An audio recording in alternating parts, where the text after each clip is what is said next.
Listen, bro, thank you for tuning into Coca Vision, exclusively on TIDAL. 3-month subscription for free. This is my brother, Common. I know him, Common Sense, Rashid. It was an honor to have you here, man. And we gotta talk to the people and feed the truth to the youth. Yeah. So that's why we have to have this dialogue. I love you. I love you, Thank brother. you so much, man. I'm glad to see you, Joe. Yes, sir.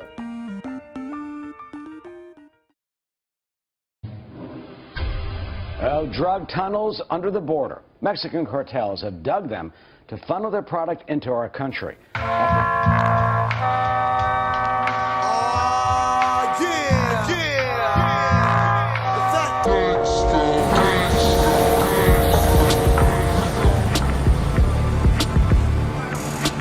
Assalamu alaikum, Joe. Whenever you're in Dubai, we have a zoo in the house. We got tigers called Tiger and Kylie. Yeah, what up, y'all? It's Joe Crack the Dawn, live from the El Chapo Tunnel. Coca Vision exclusively on TIDAL.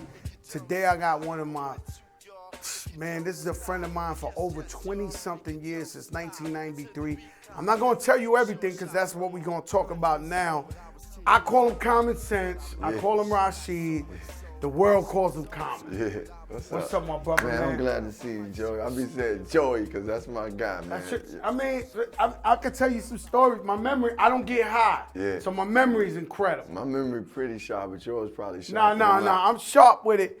And so this is the El Chapo Tunnel. We go from Texas to Mexico. I love this, man. But I want you to look at this tunnel. What would this tunnel mean to you if I ain't tell you it was El Chapo? This tunnel is a tunnel to freedom to me. It's like, yo, when I think about this and I feel this tunnel, I feel like, man, we on a movement to freedom, and whatever way that freedom is for you, you know, it's like the Underground Railroad in many ways. You know what I'm saying? It's that tunnel. I mean, you with the Dreamers, right? Yes, sir. I'm with the Dreamers. The Dreamers, man. Oh man, we gotta go hard for them, man. We gotta go for the Dreamers, man. We gotta take care of the people, man. We gotta take care of the people, Joe. It's people out here, man, that deserve opportunities, that's coming from all parts of the world. And man, you know how we connect, man. We connect from Black, Latino, man, we Native American. We gotta connect with the people, man. And I'm with the Dreamers all day. Me too, as well. If people, hip hop, sometimes they want to know, Dreamers is people who are here that they came as little kids, but all they know is America, and they've been here for 20, 30-something years, and now, they want to send them back to countries that they don't even know nothing about. Yeah. And just because their ancestors came from there. And so we support them, and we hoping that the government will support them, and they've been doing positive things in America. We need them here. Yes. Common Sense. So I'm so excited I got you on my podcast. I was going around everywhere bragging to everybody, yo, I got common sense. Common sense is coming. And everybody's looking at me like I ain't got no common sense, right?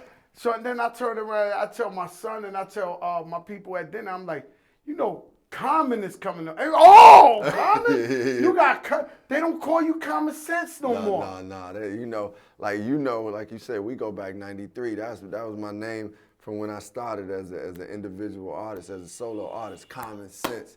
But, it was a group out here in California that had the name, so I had to shorten the name. But, the people from the original days know me as Common Sense. Nowadays, some of the new generation be like, wait, you rhyme too? I'm like, yeah, I rhyme. Like they don't know. One of the best ever, man. Thank you, you one of the greatest of all time. Man, thank you, brother. I mean a lot coming from you, brother. No, man, that's a fact. I'd be lying to you if that wasn't a fact. Yeah. I watch you. I done been to Chicago and watch you just going off the top and little clubs. Yeah. And y'all had that going on in Chicago for a long time. There was another dude that was so dope. His name Juice. It was Juice. Remember Juice? Juice was cold. Oh my God! He would just go off the top. Juice would go off the top for he could go for a long time, 30 minutes, 40 minutes. But that was that's part of the way I kind of came up rhyming was okay, I was writing songs, but then at a certain point I would have to freestyle for whatever reason. and that was just part of the way we rhymed in a way in Chicago. Man, that's crazy. I remember when I first heard you, we was both signed to Relativity Records. Yeah. Shout out to Beat Nuts. Yeah, shout out to Beat You know, Nuts. my brothers Juju, Les, Vic. Vic, man. And they helped me a lot. So let's be clear, the Beat Nuts, I ran out of money with my first album, and they helped me mix my whole album, and they threw in little noises in my album. You know, they made it complete. They made it you fresh, know, yeah. and they mixed it for me, and you know, they always been my brothers. But I remember sitting down with you, and you was Rashid. I remember I being in Chicago with you, and even at that age, I remember staring out at the hood, and you was like, "Yo, Joe, I'm gonna buy a bunch of property." Yeah. You was telling me this in 1993. Yeah, man. You was like, "Yo, Joe, I'm gonna buy a bunch of property." Yeah. Yo, Joe, that was like, first I gotta say, man, you and the Beat Nuts was the first dudes from New York that ever embraced me. So it felt, you know, I always was like, man, you know, we coming from Chicago, we love New York. Like New York, y'all started hip hop, but y'all brothers was like, yo, you fam to us, and you know, I'm a Chicago dude with a little, y'all used to be like, man, he got a little country type accent because it was Midwest, but our roots come from the South. So to even be able to connect with you and we would talk about stuff, I'm glad you remember that, because I got to give credit to my mother. Was the first person that told me, because she saw I wasn't making a lot of money, but she was like, yo, well, the money you get, you got to go get on some land, get the land. And I had dudes around me, older dudes, be like, get the land, G. And then that's what made me start saying that. I'm getting the land, G. I'm getting some property. That's what it was. You must have a lot of land. Hey, yo, Common, let me tell you something, boy. I never forget that my whole life. Yeah. I said, you know, you and Scarface. I remember one time Scarface told me he bought like 5,000 acres in Texas, that it was cheap. And I was just like, what? He was like, yo, because you know, we got the projects one on top of the other. We don't know about no land. Yeah. He was like, yo, I got 5,000 acres in Houston. Yeah, they be getting it down. Like, and it was crazy, but I always knew when I got older, because I think, I'm going to just keep it real, I just think I was wilder when I was younger, still in the street, still in the game, and then rapping, I was just wild, and I wasn't mature enough. Yeah. And I remember you spit that game at me, and many years later, I realized that you was ahead of your time with that. Yeah. Because nobody, how old was you? You was 18 or something? Yeah, probably around then. Probably about 20, yeah. But man, like I said, man, my uncles used to, you know, they was hustling, and then they would teach me certain things, and then certain, you know, older dudes would say that talk, and like even my mother, like I said, was on to get the land. But I remember, man, getting to be in one of your videos, and it was like me and Nas just in your video, and I was like, damn, man, it made me feel like I made it, because you let me be in your video, and then it was just me and Nas, and I was like, damn, you know, because, like I said, to be accepted by, you know, New Yorkers like yourself and the Beat Nuts was another level for us, because we respect you brothers, you know what I'm saying? And you know, like you said, you was in 1 foot in, 1 foot out. You just one of the realest dudes in the whole music game, bro. And I gotta acknowledge that. And I gotta get to another story that you will remember. It was a time where I was out here kind of solo dolo, and we were shooting a commercial, and you know, I put my life on the line. I know. No, I put my life. I know. Now I'm gonna let you continue, because they say I talk too much. No. So we shooting that commercial, that Sprite commercial, and one of the dudes who wasn't really my guy, but I knew him through one of my guys. I knew him.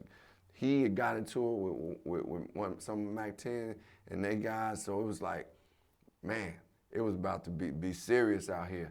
And you came and just squashed that shit like you was like, it ain't gonna happen. Y'all ain't gonna get on my man like that. No, my watch. Yo, Mac 10's still my brother. That's still my brother. OG Mug's still my brother, but that wasn't gonna happen on my watch. I always told people to this day, like, man, that was like I said, Joe, that was real gangster real shit right there, cause it was just like, yo, this is my man. Mac 10, you my man them too, but we ain't gonna let you get on my man like this.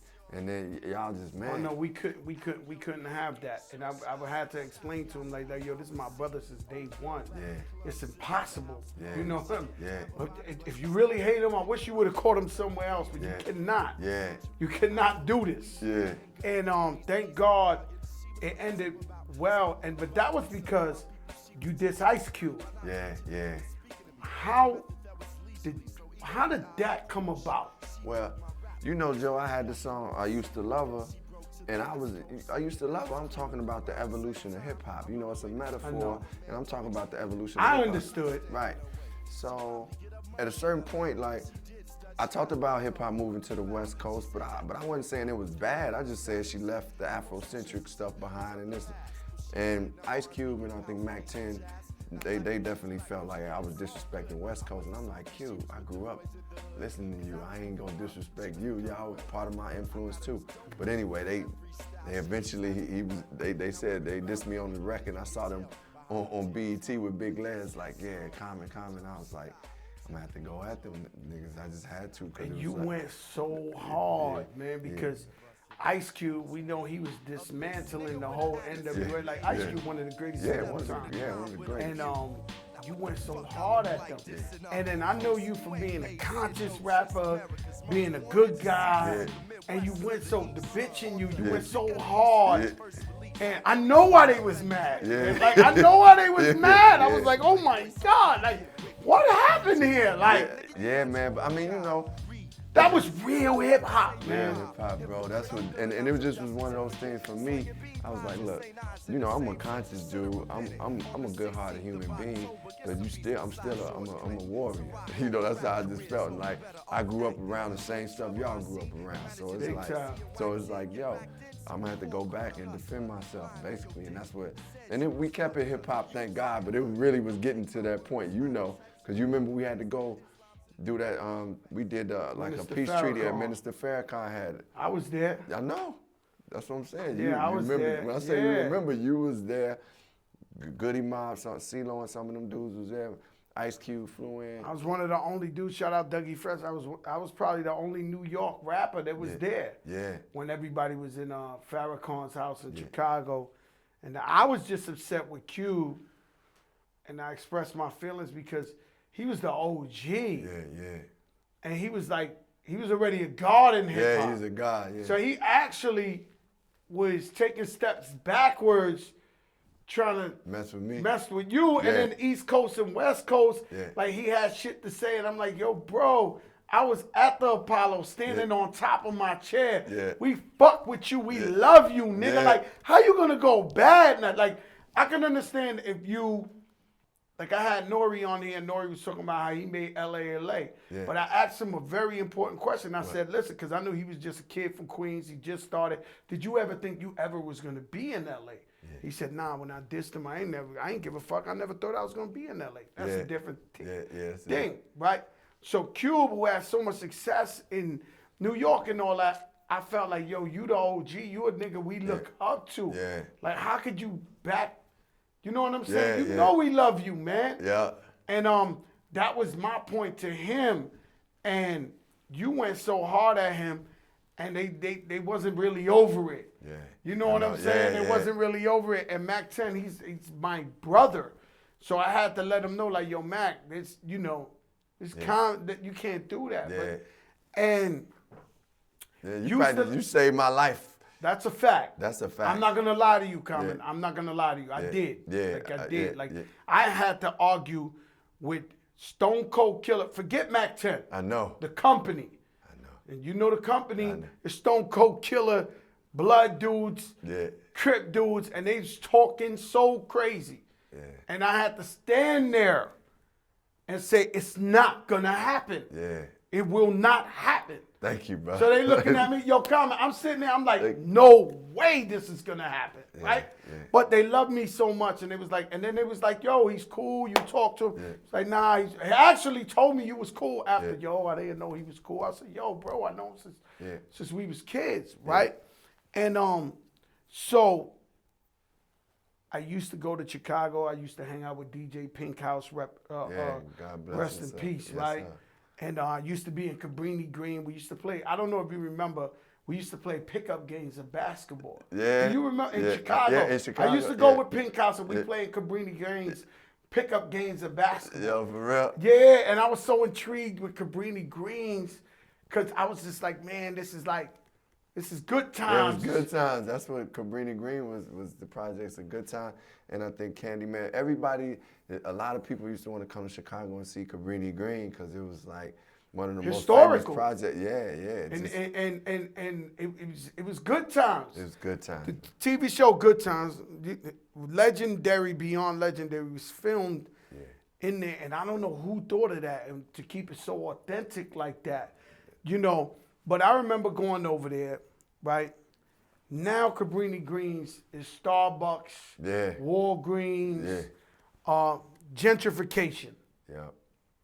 How did that feel when you seen the neighborhood changing in that way in Chicago? Well, you know. Because I think Chicago was the first experiment. Now New York, forget it. Brooklyn is Dumbo. Yeah. There's so many places. Miami, Wynwood. The whole hood is now the Art Deco section. I know. It's cool, but you was the guinea pig. Yeah, I know. Chicago was the Chicago. guinea pig for gentrification. What was going through your mind when this was happening? Well, at first I was like, man, okay, maybe this, is good. But then I thought about it enough to be like, nah, this ain't good, because they not, if they was tearing down the projects and rebuilding homes so that we could live in those homes, in nice homes, and that's different. But they was tearing them down and they moved people out. And what happened, Joe, was that caused a lot of dissension, man, because you had people that used to, the project, like, even if you at war with some cats, usually if you live in the projects, you ain't gonna war with them. Like, your project is your project, meaning it was Let's certain be clear. gangs. The gang mentality in Chicago is unlike Any other place. any other place, right? Yeah. Maybe LA is second to what's going on in Chicago. Chicago has always been people's grandmothers, grandfathers. Yeah. It's like somehow everybody is in a gang. Affiliated, yeah. So now they knock everything down. Could you really, because this is very important. Yeah. This is very important for the people because we try to teach them. Yeah. So they ship people from rival gangs to the same neighborhood now. Yeah, exactly. Right? Exactly. And this is how you get the little kids getting shot on the school buses.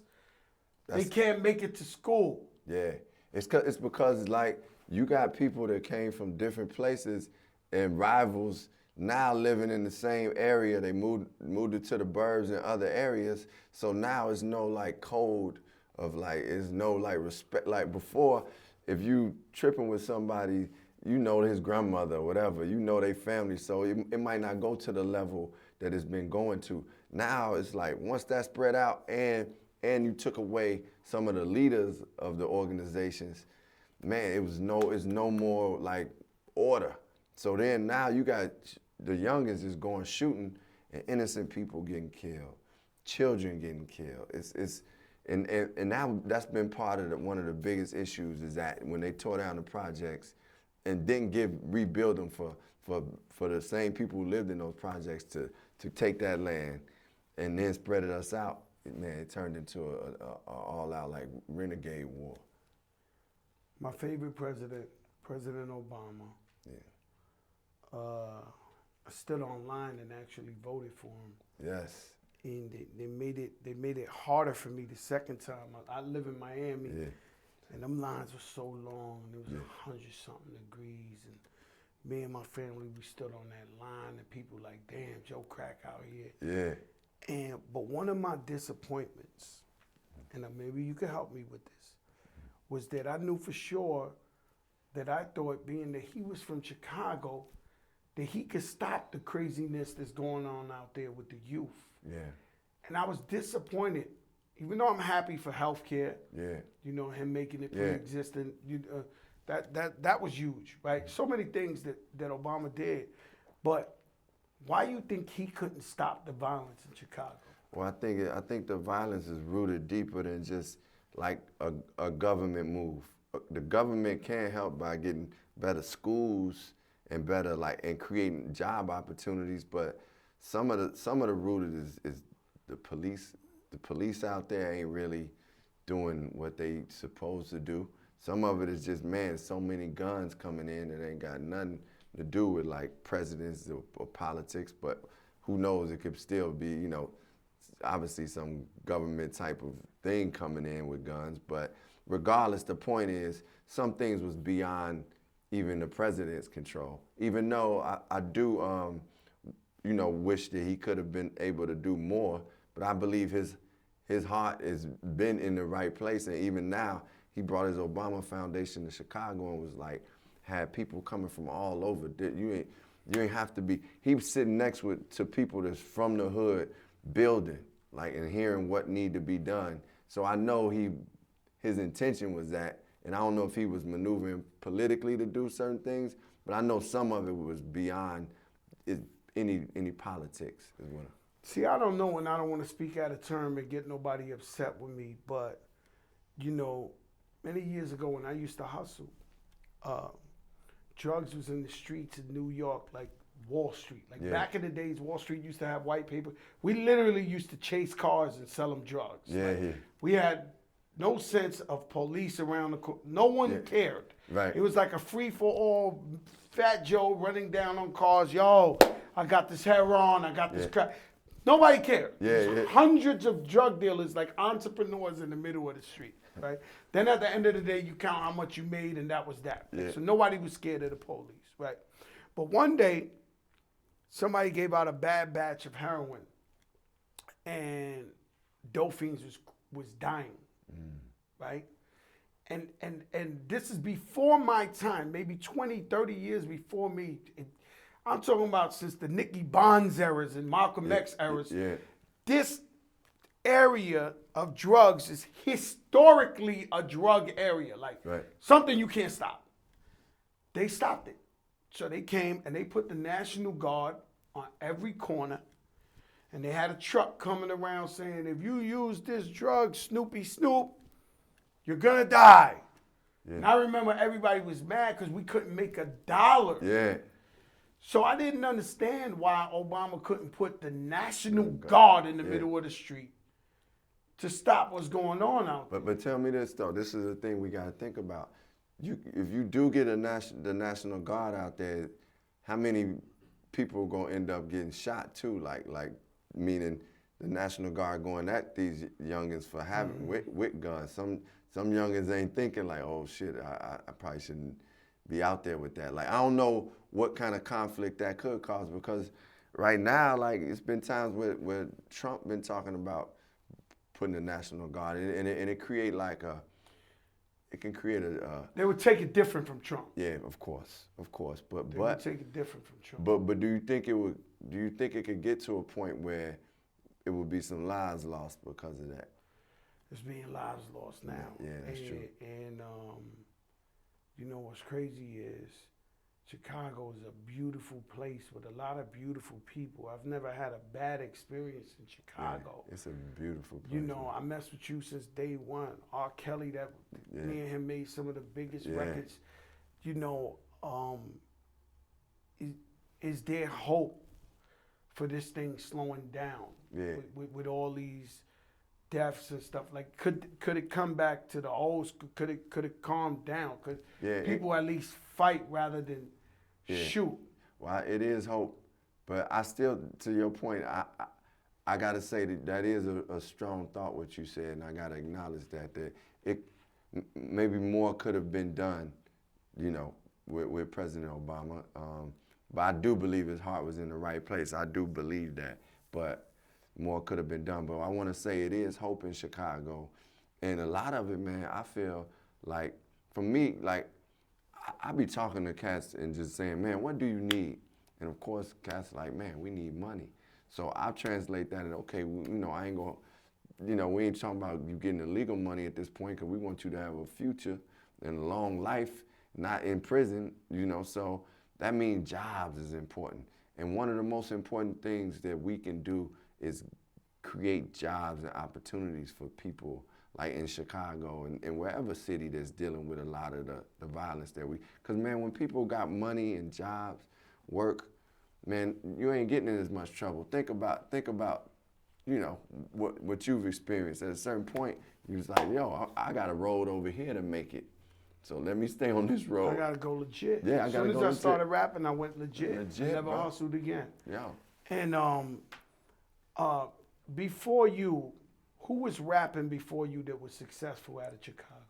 Well, really, I came out around the same time. Twista. Twista. Yeah, Twista. He had the first record out of Chicago. My Chicago niggas love Twista. Yeah, Twista. Yo, Twista. Now they bump that nigga to this day. Twista, yo.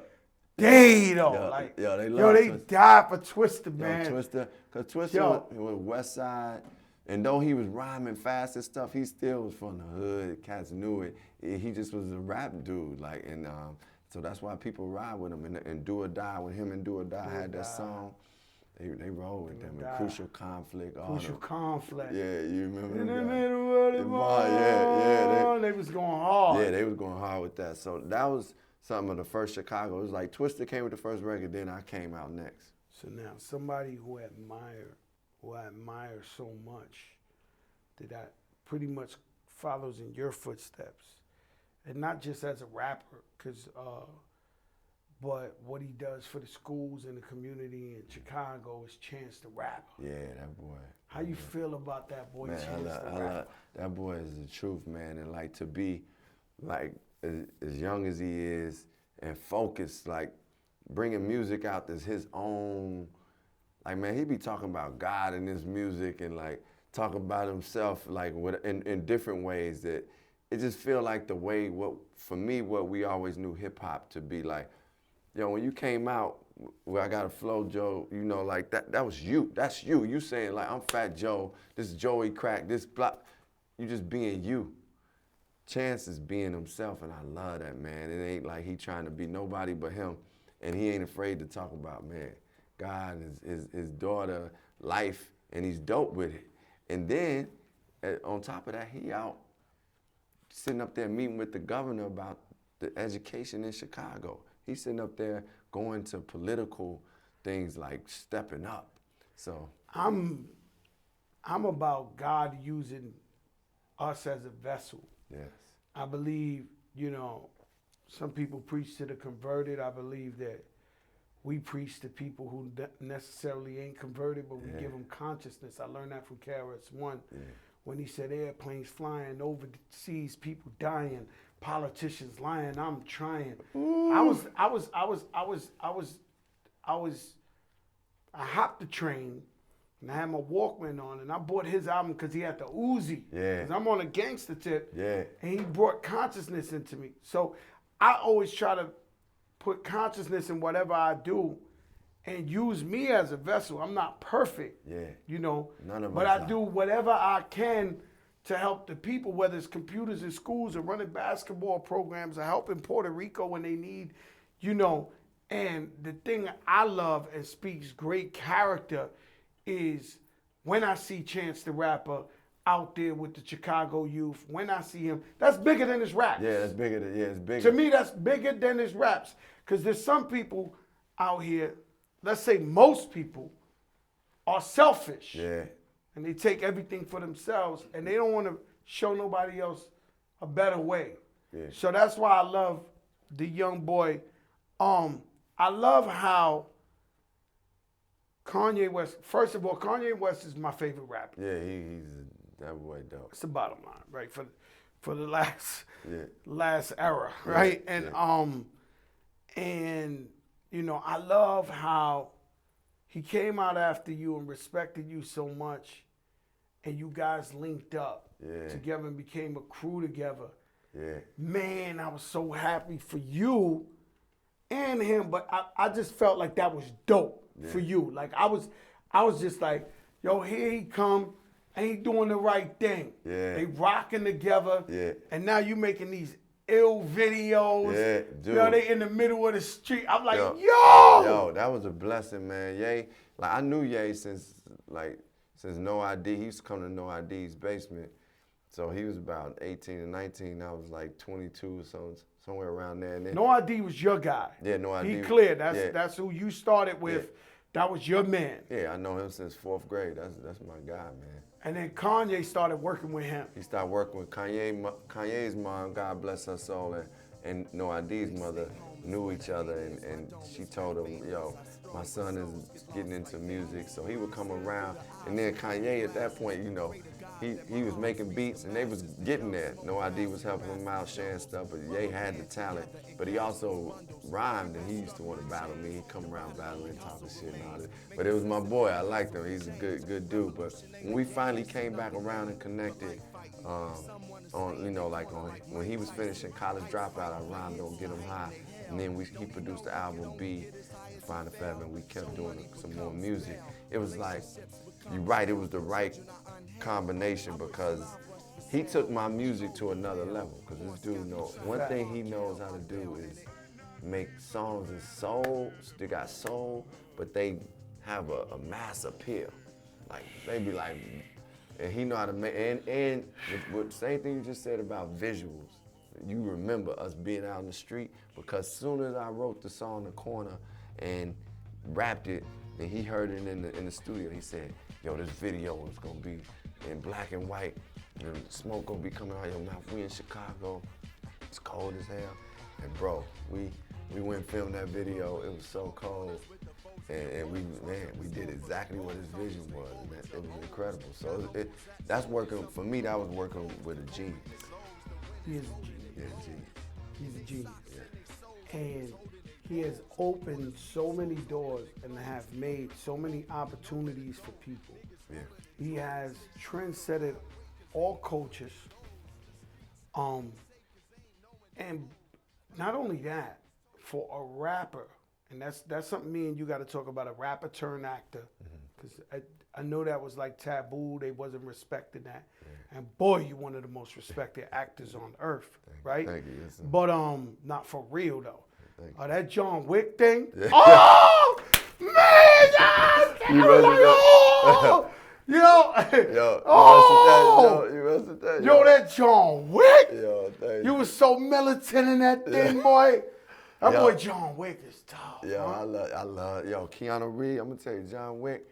When I saw the first one, I was like, oh shit, this shit is like, it was something about it that I love the movie. It just had a vibe to it, and I was like, yo.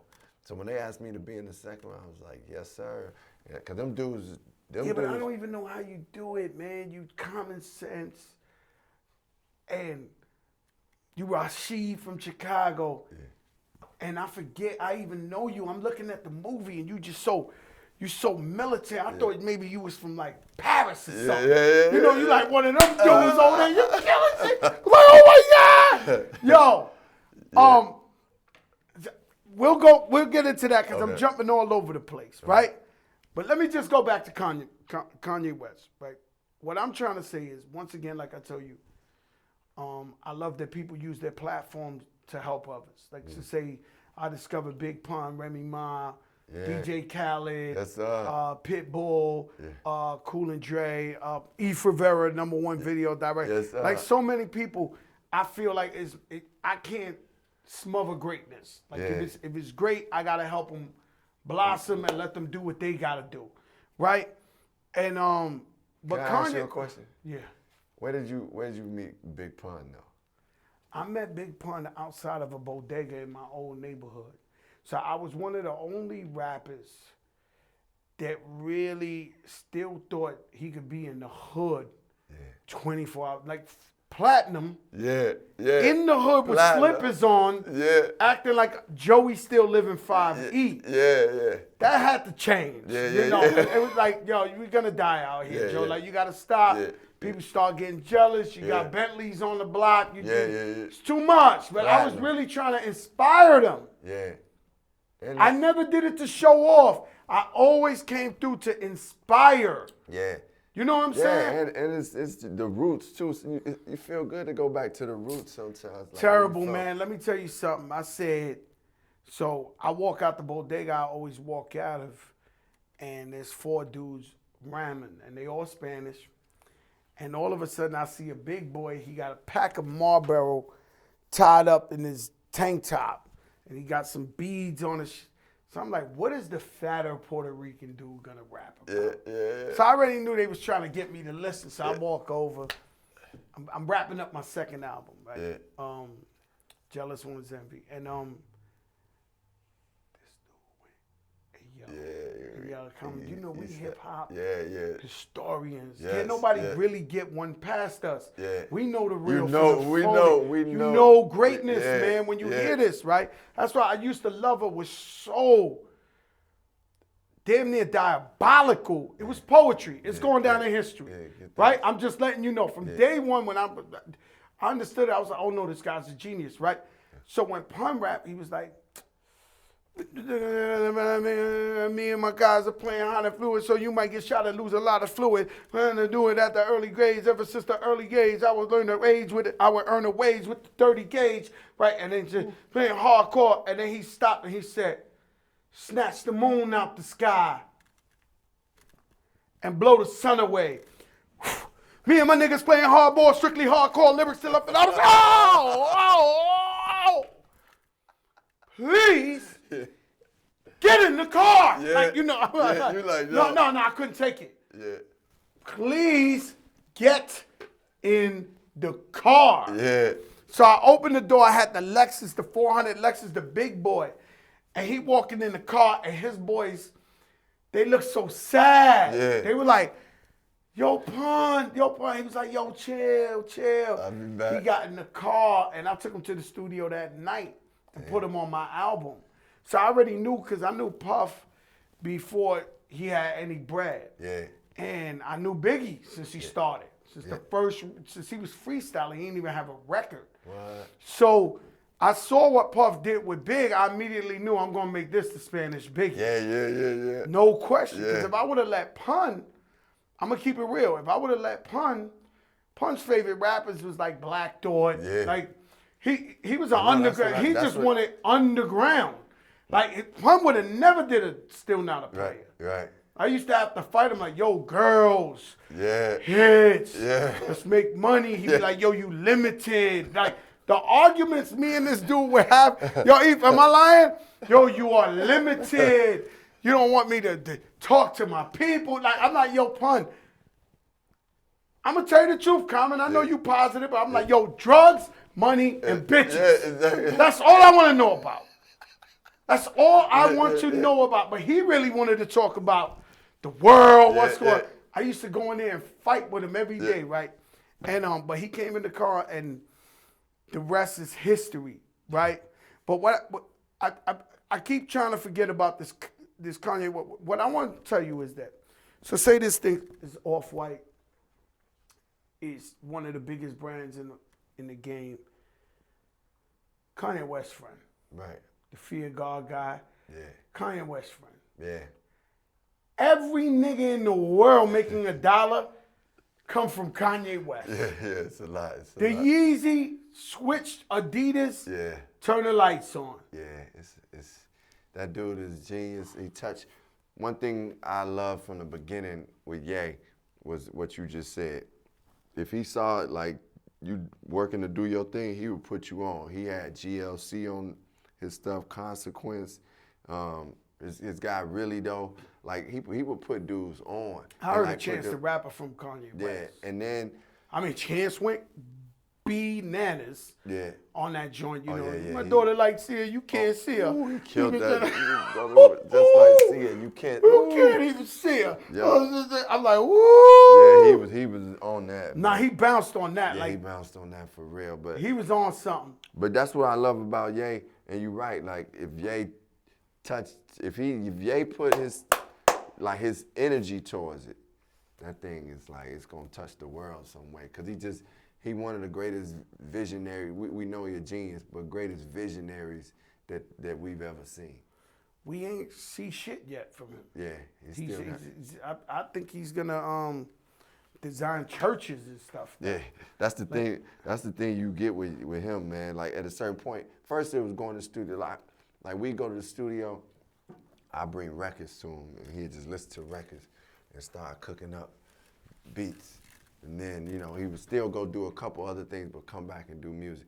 Then next time we be at the studio, like he'd be having fashion designers there, and then he, you know, and he's still cooking up, but it's just like, or then he'll be showing like somebody, yo, this is what I want the architecture to this building to be like. He think of every detail, and it's like certain people that you hear about that achieve that type of greatness, it's because they gifted with that, and then they think of every little detail. That's crazy. When I think of you as a rapper, I think of every little detail. When you came out, you felt like you had something to say, and you was representing Chicago, and you was fighting out there by yourself, right? And now when you look at the contribution of Chicago to hip hop, say R&B, say R. Kelly. Yeah. R. Kelly's probably the greatest songwriter of our time. Yes, for sure. I think he is, man. I think he is, because whew, you think about those string of songs he had since 91, 92, 93. Well, just everything. Yeah, he but since then, it was just like, think all the stuff he wrote, man. Like, hits. Celine Dion, Whitney Houston, Michael Jackson. Man, I Believe I Can Fly. I Believe I Can Fly, that's it. Yeah. This is hard. He wanted to, like, home run. The greatest song. The greatest songwriter of my era is R. Kelly. Yeah, that dude is. So Chicago, I'm proud that we have that array of artists that like don't have the same type of style either. Like, you know, it's like you got Kanye. Kanye is his own individual. You got Chance. You got like G Herbo, who like, you know, young Gunna. Vic Mensa. Vic Mensa. He's dope. I like his album. Vic Mensa is dope. You even Chicago. I went over there a couple of months ago. They still playing like that dance music. Yeah, the house shit too. Yo, they still playing the house joint. That's like, was it invented in Chicago or? Well, that was definitely our music for like when I was a kid.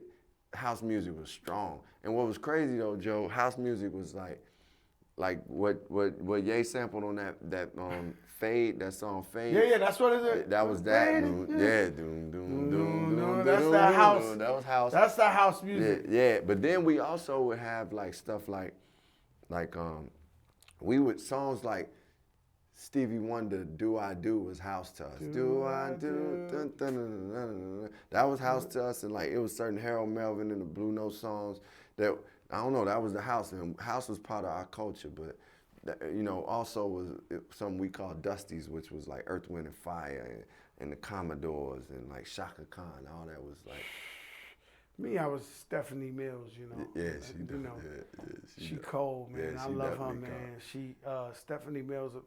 Who else you know? Oh man, Luther's my favorite of all time.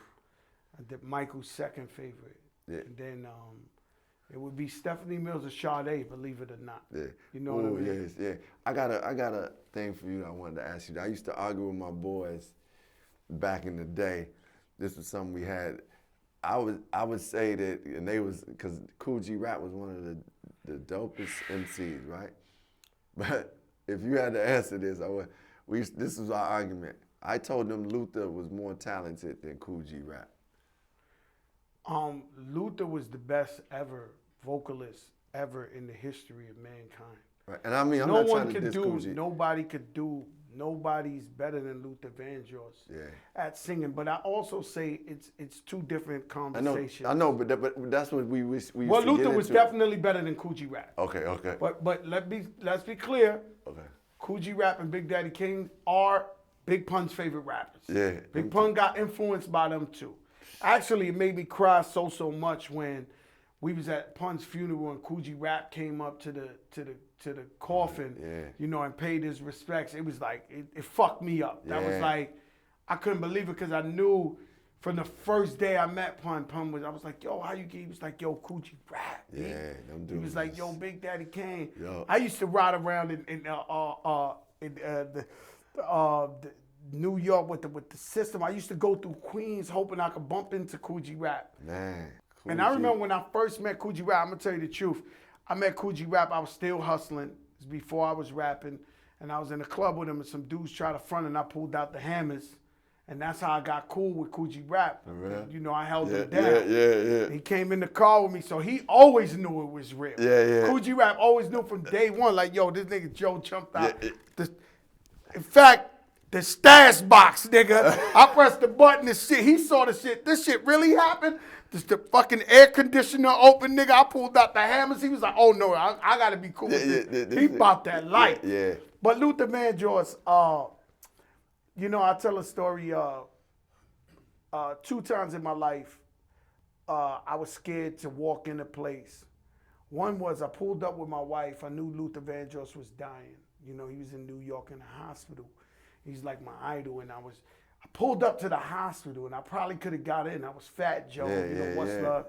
And I was scared to go upstairs because I didn't want nobody to reject me. Yeah. That's one person I wish I would have met. Yeah. I never met him. I went to his shows. I used to be upper deck.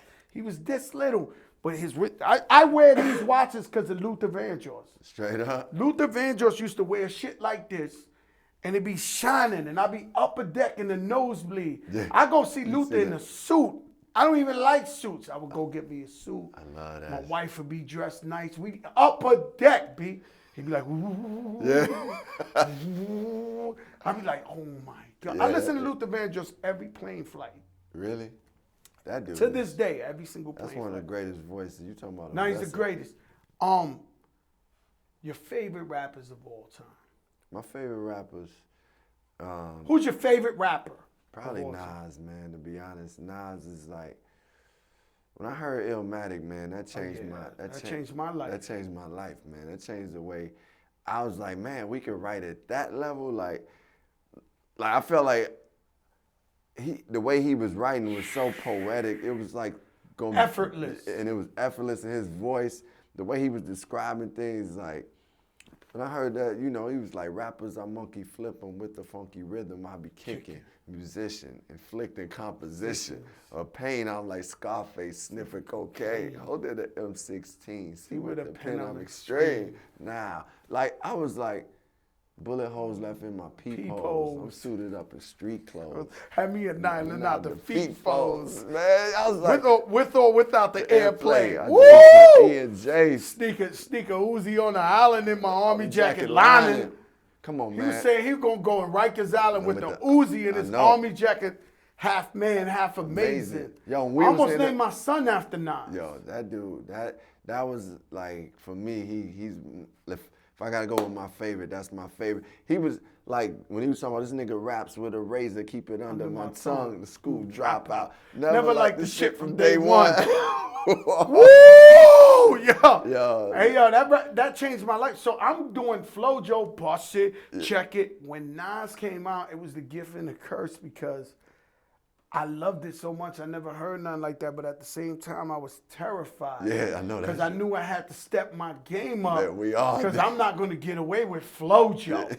You know? Nah, man, I studied him so much. I used to study him. Yeah, that's what we. And that's how my second album came out way better because it was like, yo, I had, you know, I owe Nas a lot. Man, we He all studied. do. I think we all I studied him a lot. I think we all do, man. Like them syllables, because he took them syllables and made us, man, he's made us rhyme them 3-syllable words the way Cool G them used to do. So that's my favorite.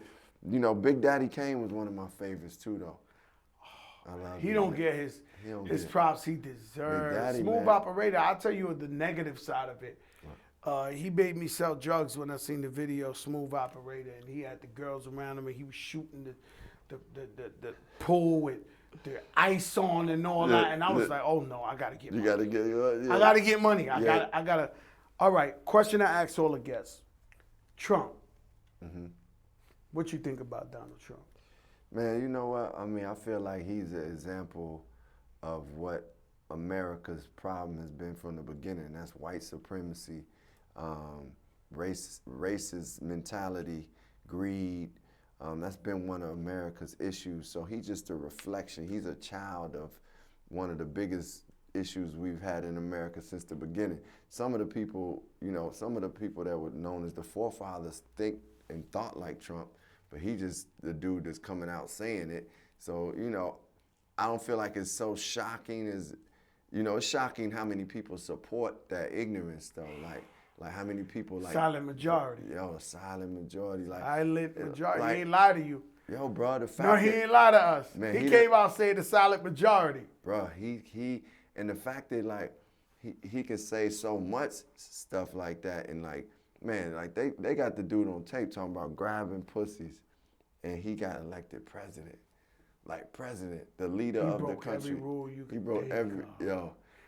He paid off the porn star. Yeah. Yo, they find so much shit. Yeah. If you say Clarence Thomas, the judge, and all he said to Anita, I think her name was Anita Hall. I'm not sure. Anita Hill, yeah. Anita Hill. Yeah. You got a fat ass. Yeah. This shit was mainstream. They stopped the government. Yeah. It was on TV. Yeah. 3-month case. I mean, Yeah. 3-week case. Congress, senators. This guy's on tape talking about grabbing the pussy and still wins 4 days later. American president. American president. So my thought about him is, man, he is an example of what America's issue has been for the longest, and we got to resolve it ourselves. Like, meaning it's up to us now. Like, I don't even give too much energy towards him. It's like, I ain't got time to be like, you know how the saying is, you don't get caught in an argument with a fool because it's hard to determine who the fool is. So I ain't gonna give my energy towards that. That's deep. Dave Chappelle, one of your favorites, one of mine, one of my all-time favorites. Segment he got on the show, when keeping it real goes wrong. Yeah. My favorite shit. Yeah, that shit. Of the whole shit. Yo, that shit. You remember the girl went, keyed up the girl's car. Her brother was a fan. She went to jail. The bigger chick beat her up. Keeping it real. Nah, this is too much, right? That shit was funny. He's Dave Chappelle. I'm gonna have to get him on the show. Dave Chappelle is crazy. He's super talented. So I ain't even used to look and laugh. I used to just be like, yo, how this motherfucker thought it? He had to be really high. Yeah, kinda, thinking of like that shit. really with the white supremacists where his head Yo, blew up. man. Because she talked to a nigga. Like, yo, what kind of shit is this? Right? So now, keeping it real goes wrong. Give me one good time where you felt that you kept it real with something, or you thought you was keeping it real and it went wrong. Man, it was a time when I was like trying to get on. You remember Ladybug from Digable I'm cool Place? like that. Yeah. I'm cool like that. I just went up to see her at this thing, and I was like, and I was trying to get on. I was spitting some real shit to her, and it was real. I wasn't even, and then she kind of like played me out, like, 'cause I ain't realize at the time she was going with the lead dude in the group, Butterfly. So I kind of. You was trying to rap with her, or you was trying to like trying to get talk to her? Trying to talk to her, yeah. Oh. And it only went wrong because I was being real with myself. I mean, being real with her, and she just was like, tried to play me out, to be honest. She tried to play me. My boy to this day still be laughing at me because he's like, yo, she played He's still torturing you with that. Yeah, he's still torturing Nah, me. she got that off. Yeah, she got that So off. when she see you in the movies and all that, she be like, yeah, I played that. And then try to go at me. You did. You better off with Serena or something like that. Exactly. And boy, she was beautiful. Yeah, she was beautiful, bro. She was beautiful. I think she was from Brazil or something. No, for real? Yeah, something like that. Yeah, she was dope. I met her a bunch of times. She's cool people. We got love for you. Yeah. Boy, you Yeah, probably it's all wish love. he would have wifed you up or something. It's all right love, now, it's all boy, love. that boy Common loaded. Listen, bro, thank you for tuning into Coca Vision, exclusively on TIDAL. 3-month subscription for free. This is my brother, Common. I know him, Common Sense, Rashid. It was an honor to have you here, man. And we gotta talk to the people and feed the truth to the youth. Yeah. So that's why we have to have this dialogue. I love you. I love you, Thank brother. you so Honor much, is really, man. brother. I'm glad to see you, All right. Joe.